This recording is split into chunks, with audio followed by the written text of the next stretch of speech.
जय भीम। नमस्कार साथियों, मैं हूं आशीष कुमार और आप देख रहे हैं भोजन पेज। साथियों, ये कहा जाता था कि बहुजन समाज पार्टी एक्टिव नहीं है। अभी कुछ समय पहले तक ये कहा जा रहा था। पिछले 2007 के बाद जिस तरह से बहुजन समाज पार्टी का ग्राफ डाउन हुआ है, तो कहे जाने लगा था कि बहुजन समाज पार्टी अब खत्म हो गई है। कुछ इस तरह के नैरेटिव फैलाए गए। इस पार्टी विरुद्ध जो नैरेटिव फैलाए गए, ये ऐसी ये जो सोशल मीडिया और मेन स्ट्रीम मीडिया जो है, ये इन्होंने इस तरह के नैरेटिव फैलाए गए और इस नैरेटिव ने लोगों के मन में ये चीज़ें भर दी कि बहुजन समाज पार्टी कमज़ोर हो चुकी है। साथियों, आज उत्तराखंड में एक समीक्षा बैठक बुलाई गई है और इस समीक्षा बैठक में ये समीक्षा बैठक जो है इसमें 2 प्रभारी लगाए गए हैं। इस प्रदेश में 2 प्रभारी लगाए हुए हैं। एक तो शमशुद्दीन राइन जी लगाए हुए हैं और एक विजय जी लगा रखे हैं। विजय जी इस प्रदेश में लगे हुए हैं। साथ ही आज उन्होंने ये समीक्षा बैठक बुलाई और इस समीक्षा बैठक में समीक्षा जिस तरह से हुई है, यह देखकर बिल्कुल भी नहीं लग रहा कि बहुजन समाज पार्टी इनएक्टिव है, एक्टिव नहीं है। और साथ ही में आज मैं बात करूंगा, बहन जी का एक ट्वीट आया है। अभी ये ट्वीट मेरे पास आया है और मैंने देखा, ये ट्वीट भी, बहन जी का जो ट्वीट है, ये ट्वीट भी ये साबित कर रहा है, साबित कर रहा है कि बहुजन समाज पार्टी ऊपर से लेकर नीचे तक पूरी एक्टिव है। 2027 को लेकर के इस समय पार्टी में बहुत ज़्यादा सक्रियता इस समय नज़र आ रही है और ये सक्रियता इस हद तक है कि बूथ स्तर तक की कमेटी बनाने के लिए बहुजन समाज पार्टी इस समय लगी हुई है। साथियों, आज समीक्षा बैठक उत्तराखंड में बुलाई गई और यहाँ पर समीक्षा हुई और उसमें क्या कुछ आज बैठक में हुआ, वो सब चीज़ें आज मेरे पास वो पूरी वीडियो है। मैं वो वीडियो आपके साथ आप शेयर कर रहा हूँ। आप वो वीडियो देखिए दोस्तों।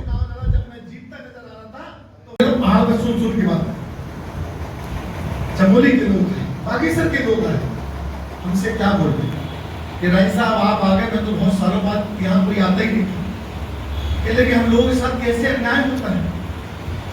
हम अपनी दुकान दलित समाज के खोल ले तो कोई हमसे सामान खरीदने वाला नहीं होता। जो मैं गलत कह रहा हूँ बताओ आपके सामने, आप सुन के आए कि हमारे लोग अगर हम सोच लें कि चलो अपने पेट भरने के लिए कहीं दुकान खोल ले तो हमसे कोई सामान करेंगे, किसकी दुकान है, उसकी है, दलित की दुकान है, तो कोई सामान खरीदने आता, हमारा सामान नहीं समझ आता। अगर हमारे लोग कोई खच्चर चलाने की कोशिश करें तो ये किसका खच्चर है, फलाने इसकी मैं कर देते हैं। आज उत्तराखंड में ये पिटता है। ये आपके पास जो हरिद्वार में ताकत है, ये बसपा के किनारे की ताकत है, उत्तर प्रदेश की सरकार की वो ताकत है, क्योंकि आप उत्तर प्रदेश के भाग रहे हो। तो मैं गलत क्या बताऊं, सोचना चाहिए आपको। ये छोटी लड़ाई नहीं है, पावर पाने की लड़ाई है, सत्ता को पाने की लड़ाई है और सत्ता से सम्मान है। सम्मान से हम भी जीना चाहते हैं, सम्मान से आप भी जीना चाहते हैं। कौन इस देश के अंदर है जो बहन बेटी और बच्चा भी नहीं चाहता कि हम सम्मान से नहीं जिए। बच्चा भी अगर छोटा होता, 15 साल का बच्चा भी है, वो भी कहता मेरा सम्मान हो। आज अगर आप लोग, हम लोग एक साथ बैठे हैं, ये सम्मान पावर की वजह से बैठे, इसलिए उस पावर को लाने के लिए उत्तराखंड में आपको मेहनत करनी पड़ेगी। अगर आप पावर चाहते हैं, सम्मान चाहते हैं, बहन बेटी की इज्जत और आबरू सुरक्षित रखना चाहते हैं, तो आपको मेहनत करनी पड़ेगी। अगर मैं गलत करूं तो आप बोलो। एक शायर का नहीं है, इस्लाम में नूर इस्लाम थे, हजरत नूर इस्लाम का एक वाक्य था। उस वाक्य ये था, एक जंगल में आग लगी थी। एक जंगल में जब आग लगी थी तो बहुत से जानवर आग को देख के भाग रहे थे और वो अपने अपने अलग अलग जगह बना रहे थे। एक चिरौटा था, चिरौटा, चिड़ैया का जो चिरौटा होता है, वो जंगल की आग को देख रहा था, वो रो रहा था कि अब हमारे रहने का ठिकाना, हमारे घुसने का ठिकाना, हमारे तोड़ने का ठिकाना, हमारा सब जगह आ रहा है। वो फिक्रमंद था और वो दौड़ दौड़ के नदी से पानी अपनी चोंच में ला रहा था और चोंच का पानी उस आग में डाल रहा था। तमाम किस्म के जानवर देख रहे थे, उसका मजाक बना रहे थे कि ये बेवकूफ है, इसकी चोंच से कौन आग बुझ जाएगी। जब बहुत देर हो गई, बहुत से जानवरों ने उससे बुलाया कि चिरोटे, तेरी चोंच के पानी से थोड़ी ना आग बुझ जाएगी। जब चिरोटे ने कहा कि याद रखना, इस आग का इतिहास बनेगा। चिरोटे ने कहा इस आग का इतिहास बनेगा। जब इतिहास बनेगा तो मेरा नाम आग बुझाने वालों में से होगा, आग जलाने वालों में से नहीं होगा। हम बुझाने वाले लोग हैं, हम बुझाने वाले हैं। हमारा इतिहास में जो लोग हमारे सरकार में शामिल होंगे, जिस समाज के लोग हमारा साथ देंगे, वो कहेंगे कि बहुजन समाज पार्टी के लोग मिलाने वाले हैं, ये भाजपा और कांग्रेस को लड़ाने का काम करती है, हटाओ इनको, ये सही लोग हैं, इनके साथ चलो। इसलिए याद रख लेना, हम जो मूवमेंट चला रहे हैं वो हम मूवमेंट इतिहास में दर्ज करने वाला है कि हम मिलाने का काम कर। कब से कहेंगे हमने मिलाने का काम किया, हमने समाज को लड़ाने का काम नहीं किया। ऐसा नहीं, जब हम निकले तभी तो लोग आए। लोगों को ये तो होना चाहिए कि हम काम करना है। अगर आप सोच लो कि काम मोहम्मद मानवर साहब कहते थे, हम नहीं कह रहे कि मैं काम करूंगा तो काम होगा, मैं काम नहीं करूंगा तो काम नहीं होगा। पहले आप तय कर लो कि हमें काम करना है, काम हो जाएगा। नहीं सोचना है, अगर हम सोच रहे हमें काम नहीं करना तो काम नहीं होगा, ये सोच के ऊपर होती है। जब काम आप करने निकलोगे तो रास्ते अपने आप ऑटोमेटिक निकलते चले जाएंगे और आपके लोग पीछे चलते चले जाएंगे। आपको खुद रास्ते चुनने पड़े, कोई आपका रास्ता चुनेगा नहीं, आपको कोई रास्ता दिखाएगा नहीं। अंधे को रास्ता दिखाया जाता, सही सलामत वाले इंसानों को कोई रास्ता दिखाता, वो उसको बेवकूफ कहता है। तो मैं गलत कह रहा हूं, बताओ आप। अगर अंधे हैं तो हमें रास्ता दिखा दे कोई, और हमारी खुली है तो कहेगा ये तो बेवकूफ है, लोग मजाक बना देंगे। हम अंधे नहीं है तो जो हमें कोई रास्ता दिखाए। हम आंख हमारी दी है, बाबा साहब ने मुझे मूवमेंट दे दिया, मानवर साहब ने मूवमेंट दे दिया, बहन जी ने हम लोगों को मूवमेंट दे दिया। हमें कोई अब अंधा नहीं कह सकता कि हम रास्ता नहीं बनाना जानते हैं। हमने दूसरे लोगों को रास्ता चलाना सिखाया है, चाहे मजदूरी के रूप में चलाया हो, चाहे उनको अपने कमर में बैठा के चलाया हो। हम चलाने वाले मजदूर लोग हैं, इसलिए आपको रास्ता चुनना है। हम आपको 15 दिन का समय दे रहे हैं। एक दिन में अगर एक सेक्टर के आप 2 प्रभारी हैं, अपने हिसाब से मैं जितने जिम्मेदार प्रभारियों से, आप अपनी विधानसभा में प्रभारियों को, आप खानपुर में, आप अपनी विधानसभा में, ये लोग भी आपका साथ देंगे। ऐसा नहीं कि आपका सहयोग के प्रभारी लगाएंगे। जो लोग नहीं जाएंगे हम उनको दोबारा जिम्मेदार रहेंगे। सीट प्रदेश कमेटी मत रखो, बहन जी, ये काम ही नहीं करते। स्पष्ट कर देंगे कि बहन जी ये प्रदेश कमेटी में रखना इनके लिए बेकार है। अरे बहन जी ने प्रदेश कमेटी में रखा, लेकिन जिम्मेदारी कह दी कि जाओ अपनी लोकसभा संभालो। हमने लोकसभा में भी रास्ते निकाले, छोटे छोटे विधानसभा दे दी कि उसका ही गठन कर लो आप। जब वो गठन हो जाएगा तो आपका काम आसान हो जाएगा। इसलिए हर चीज को समझना है, सोचना है और करना है। आपके साथ वो लोग भी लगेंगे, कोई सालों गठन नहीं होने। ये 15 दिन काम है। अगर सेक्टर कमेटी हम मजबूत बना ली, उन्हीं सेक्टर को हम प्रत्येक बूथ का एक फोल्डर दे देंगे। जो लोग आ जाएंगे 155 लोग, अगर 155 लोग आ गए हर बूथ से, तो 155 को हम फोल्डर देंगे, 5-5 लोगों को भर के लाओ। वो अपने गांव में जाके 5 लोगों के नाम भर के लाएंगे। उनको ही मालूम होगा हमारा बूथ का कौन इंचार्ज है। जैसे सेक्टर को मालूम होगा, सेक्टर कमेटी को मालूम होगा, ऐसे जैसे सेक्टर होता है, सेक्टर महासचिव को मालूम है कि हमारा किस सेक्टर से कौन सा सचिव है, कौन से बूथ से। एक दूसरे के सेक्टर का स्वरूप बन जाएगा। सबको मेहनत करने की जरूरत नहीं है, केवल मेहनत को काम लेने की जरूरत। साथियों, बहन जी ने आज एक ट्वीट किया है। बहन जी ने अपने पहले ट्वीट में, जैसे कि आपको मालूम है बहन जी ट्वीट करती है, उनका अंदाज रहता है कि वो 2 या 4 भागों में अपने ट्वीट को करती हैं। तो उन्होंने 4 भागों में इस ट्वीट को किया है। पहला भाग जो है उसमें लिखा है कि भाजपा व केंद्र में अपने 11 वर्ष के कार्यकाल के बारे में अपार उपलब्धियां वर्णित की गई हैं। वे जमीनी हकीकत में लोगों की गरीबी, बेरोजगारी, दुख दर्द आदि दूर करने अर्थात जन व जनहित में कितनी लाभदायक रही, सही समय आने पर जनता खुद उनको जवाब देगी, जिसकी पूरी उम्मीद है। साथ ही वहाँ पर बहन जी बता रही हैं, बहन जी इस ट्वीट के माध्यम से ये कहना चाहती हैं कि भाजपा की जो सरकार है, उनकी जो भी नीति रही है, रणनीति रही है, वह गरीब, बेरोजगारी और जो जनता के जो दुख दर्द है वो इनको दूर नहीं कर पाई हैं। ये जो दावे, जो भाजपा की सरकार जो दावे करती है, खोखले साबित हुए हैं। अभी बहुत सारे गरीबी में अपना जीवन बसर कर रहे हैं, बेरोजगारी की समस्या देश के अंदर बड़ी है, तमाम इस तरह की समस्या अभी चल रही हैं और जो दावे भाजपा की तरफ से किए गए थे वो सारे खोखले नज़र आ रहे हैं। इसको लेकर के बहन जी यहाँ पर अपने ट्वीट में यहाँ पर कह रही हैं। फिर इसके बाद फिर अगला ट्वीट बहन जी अगले भाग में जो लिखती है, इसमें लिखा है, देश में राष्ट्रीय व जातीय जनगणना का भी कार्य कांग्रेस के समय में लटका पड़ा था। बहन जी यहाँ पर बताना चाहती हैं कि जातीय जनगणना का जो काम था, क्योंकि बहुजन समाज पार्टी उस समय भी जातीय जनगणना चाहती थी और जिसके लिए मान्यवर काशीराम साहब ने नारा दिया था, जिसकी जितनी संख्या भारी उसकी उतनी हिस्सेदारी। और ये तभी हो सकता था जब जातीय जनगणना होगी। जातीय जनगणना होने के बाद ही समाज को उनकी भागीदारी के हिसाब से, उनकी संख्या के हिसाब से उनको भागीदारी दी जा सकती है। ये जो विचार है ये बहुजन समाज पार्टी से आया और अब उनके प्रयासों से अब सरकार को ये जनगणना करानी पड़ी।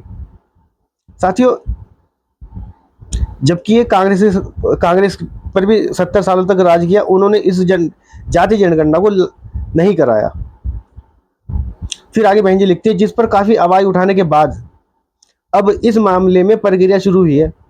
जन कल्याण से सीधे तौर पर जुड़ा जनगणना का यह कार्य देश हित में अब समय से ईमानदारी पूर्वक पूरा होना चाहिए। केंद्र इस पर ध्यान दे।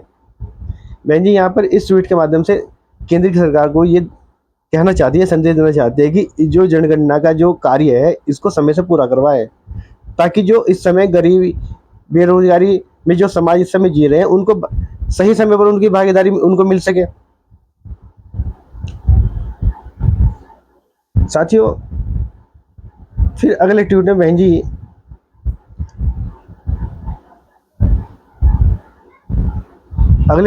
जी लिखती हैं, इन मामलों में पार्टी के लोगों को सही तथ्यों से अवगत कराने व उन्हें सजग करने के साथ ही पार्टी के संगठन में संबंधित दिए गए कार्यों की समीक्षा उत्तर प्रदेश सहित अन्य राज्यों की भी छोटी छोटी बैठकों के जरिए विचार विमर्श लगातार जारी व पार्टी हित में इन पर पूरा ध्यान जरूरी। साथियों, ये जो ट्वीट है ना, तीसरे भाग जो बहन जी ने ट्वीट किया है, ये जो ट्वीट है ये ट्वीट साफ दर्शाता है कि बहुजन समाज पार्टी किस तरह अपने संगठन को लेकर के किस तरह से इस समय सजग नजर आ रही है और वो बूथ स्तर तक अपने संगठन को 2027 से पहले ही अपने पूरे संगठन को मजबूत करना चाहती है, क्योंकि बहुजन समाज पार्टी ने अब यह ठान लिया है कि 2027 में उनको सरकार बनानी है। इसको लेकर के लगातार अब बहुजन समाज पार्टी जो है बूथ स्तर, सेक्टर स्तर और विधानसभा स्तर, इन सभी स्तरों पर बहुजन समाज पार्टी अब एक्टिव है और इसको लेकर के अब जगह जगह समीक्षाएं भी शुरू होने लगी हैं। और उत्तराखंड में आज समीक्षा बैठक थी, ये इस महीने में ये 7वीं समीक्षा बैठक थी। इस बात से ये अंदाजा लगाया जा सकता है कि समीक्षाएं और संगठन का काम किस तरह से, कितने जोरों शोरों से इस समय बहुजन समाज पार्टी के अंदर चल रहा है। साथियों, अगले ट्वीट में बहन जी लिखती हैं, पार्टी यह अभियान मेरे द्वारा बैठकों से शुरू होकर अनवरत जारी, यानी कि बहन जी ने जो ये प्रोग्राम शुरू किया था, क्योंकि राष्ट्रीय स्तर पर सबसे पहले बैठक हुई थी, समीक्षा बैठक हुई, उसके बाद अब आगे भी ये सिलसिला जारी है। अब प्रदेश स्तर पर भी ये समीक्षा हुई, अब विधानसभा स्तर पर भी ये समीक्षा शुरू होने लगी है, सेक्टर स्तर पर समीक्षा शुरू होने लगी है, बूथ पर जाकर समीक्षा शुरू होने लगी। तो लगातार अब ये जो समीक्षाओं का दौर है ये लगातार चलने लगा है। इसको लेकर के बहन जी यहाँ पर ट्वीट कर रही हैं। फिर आगे बहन जी लिखती है, ताज़ा बैठक पूर्वांचल में पार्टी संगठन की तैयारी व जनाधार को बढ़ाने के संबंध में हुई व सख्ती भी की गई। यानी कि बहन देखो ये जो ट्वीट है ना बहन जी का, चौथे भाग में जो ट्वीट बहन जी ने लिखा है, ये साफ दर्शा रहा है। बहन जी यहाँ पर कह रहे हैं कि संगठन को आगे बढ़ाने के लिए कुछ सख्तियाँ भी की गई हैं। सख्तियों से मतलब है यानी कि जो काम नहीं कर रहे हैं या काम सिर्फ पद लेकर के बैठे हैं, उन पर यहाँ कार्रवाई की गई है, उनको बदला भी गया है। यहाँ पर बहन जी साफ तौर पर इस ट्वीट के माध्यम से ये संदेश भी देश में सभी कार्यकर्ताओं तक ये पहुंचाने का काम बहन जी यहाँ पर कर रही हैं। वो बताना चाहती है कि सख्ती से इस काम को किया जाना है और जो काम नहीं कर सकते वो पद छोड़ दे। फिर आगे बहन जी लिखती हैं, बिहार में होने वाले विधानसभा आम चुनाव से संबंधित रणनीति पर भी तैयारी जारी, ताकि बेहद अच्छे रिजल्ट आ सके। साथ ही यहाँ पर पूर्वांचल की बात है, यहाँ पर सख्ती इसलिए भी है क्योंकि अभी वहाँ पर भी चुनाव है और इस चुनाव को लेकर के इन विधानसभा चुनाव को लेकर के बहुजन समाज पार्टी वहाँ पे बहुत सक्रिय है, क्योंकि बहुजन समाज पार्टी चाहती है कि वहाँ पर अच्छे रिजल्ट निकल कर आए, इसलिए वहाँ पर सख्ती की गई है। तो बहन जी ने ये सारे ट्वीट के माध्यम से ये दर्शाया है कि पार्टी के सबसे पहले जो अभियान इस समय जो चला हुआ है, संगठन को मजबूती देने का काम जो है, ये अभियान जो है ये इस समय चल रहा है। साथियों, सरकार उसी की बनती है जिसका बूथ स्तर तक संगठन मजबूत होता है, वो सरकार में आते हैं। तो ये कारनामा आपने देखा भी है, बहुजन समाज पार्टी का संगठन जो है वो सबसे मजबूत हुआ करता था और जिसके बदौलत उत्तर प्रदेश में बहुजन समाज पार्टी की 4 बार सरकार बनी, बहन जी 4 बार मुख्यमंत्री बनी। साथियों, इसी को लेकर अब बहुजन समाज पार्टी दोबारा उसी पैटर्न पर काम करना बहुजन समाज पार्टी ने शुरू कर दिया है और बहुत जल्द अब बहुत सारे बदलाव आगे देखने को मिलेंगे। साथियों, इस वीडियो में आपके क्या विचार हैं, आप अपने कमेंट बॉक्स में ये विचार अपने लिख सकते हैं। इस वीडियो को लाइक कीजिए, शेयर कीजिए। जय भीम, जय भारत।